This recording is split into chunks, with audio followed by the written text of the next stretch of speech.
Okay, I hope someone has time to join us this afternoon. If you're joining, do share, do let that there's some yes, there's always value here. Today I'm going to talk about the moon. In the first session, we talked about the pyramids. In the second session, we talked about football. Today, we're going to talk about the moon in this series, and I do hope you enjoy it. So if you've seen me go live, thank you for taking time out. This is just 15 to 20 minutes session, and I'm going to just get right into the mood. All right, so these are my regular slides. The moon has phases. Now, any scientific person will probably have questioned the whole topic. That's a little, I'm sure you already know a lot about that, so I won't spend time there. Go to the first slide. So I was saying that anyone who has done a little bit of study will probably question the topic, but that is one aspect of the conversation which we will not dwell on. But I'm going to go right into the description of this. Scientists will tell us, if you look at the picture we have in front of us, there are actually 8 phases of the moon, and if you see them clockwise, you see starts with the new moon at the bottom all the way to the full moon at the top, and then back through the cycles of waxing crescent, first quarter half, gibbous moon, waxing gibbous moon, waning gibbous moon, last crescent.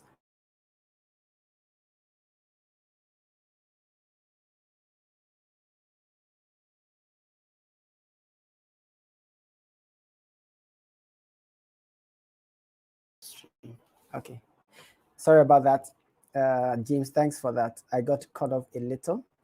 So I had mentioned earlier. Let me go back one step. I hope you can hear me now.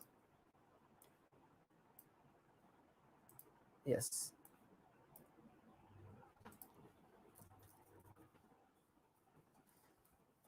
So I had mentioned that every time that somebody asks you, who are you?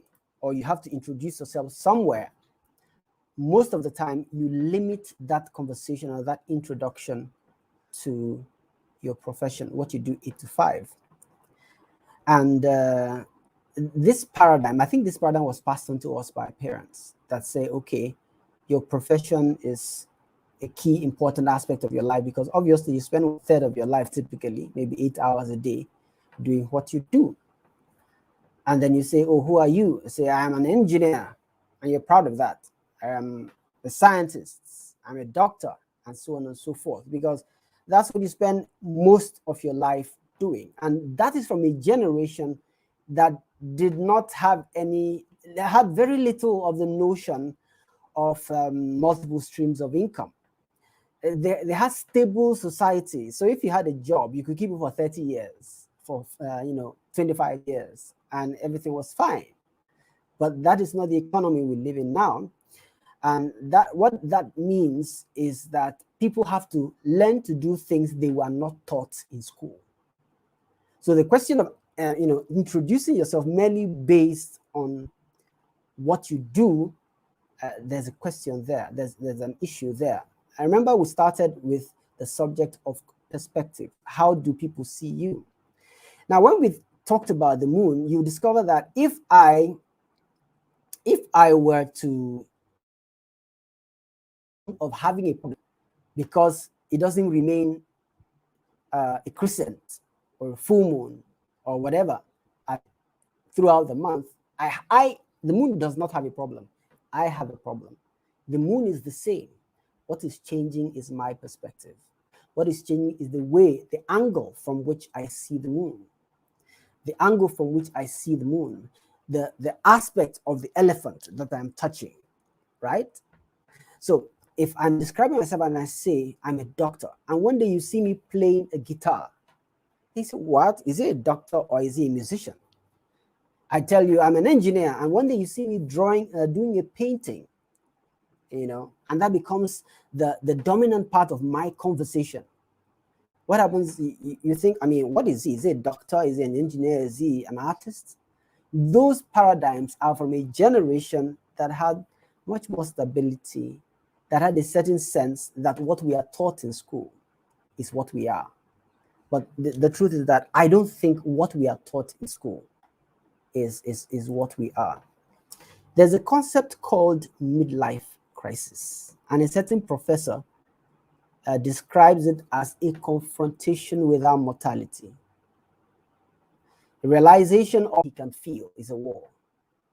The observer is blindfolded, so all he can feel is a snake, right? But the elephant does not have a problem. The moon, it's following its own path. You're following your own path as the moon.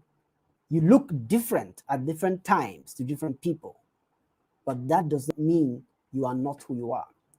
Your authenticity is not just in expressing a brand. People say, what do you want to be known for? Show us one brand that we can know you for online. That is good for sales. But if one wants to be authentic, you will realize there are many aspects to yourself. And the fulfillment of your personality, of your worth, of your purpose, often requires that you express those various aspects of yourself, maybe at different times, maybe to different people, maybe in different circumstances. You are a multifaceted being. There are many aspects of yourself that you may be yet to explore, and I encourage you to explore them. The imaginations of your childhood. Now you stop paying school fees, or there's money for school fees, so to speak. Now there's money for whatever it is that you think are your obligations. Maybe there's another side of you that you must explore in order to head further into that peak that is reserved for you, the self-actualization peak. Someone said, let me even remind you of, it's more like a joke, but it was a reality. My uncle once told me that in our hometown, somebody started running a restaurant of sorts, a small restaurant, they call it a buka.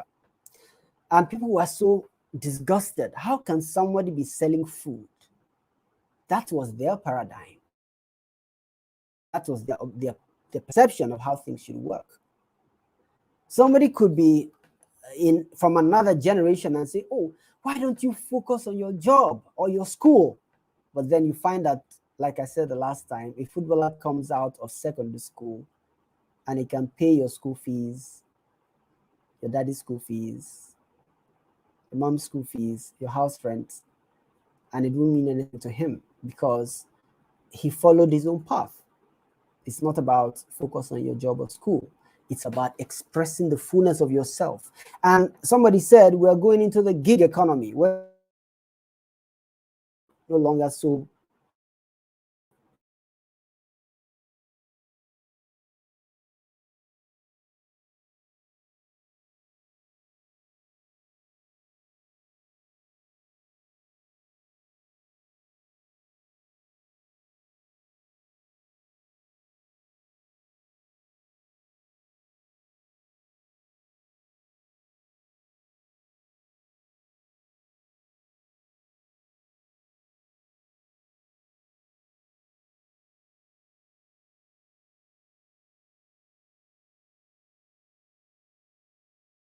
somebody needs to see who you are. Somebody needs what you have inside of you. No matter how old you are, no matter how inadequate you feel, someone should get the value from who you are. And on that subject of value, many people today, when they express themselves, they are thinking mostly of what will be popular. I think people should think more of what should be authentic than what should be popular. Value over visibility. Value more than visibility. Express yourself.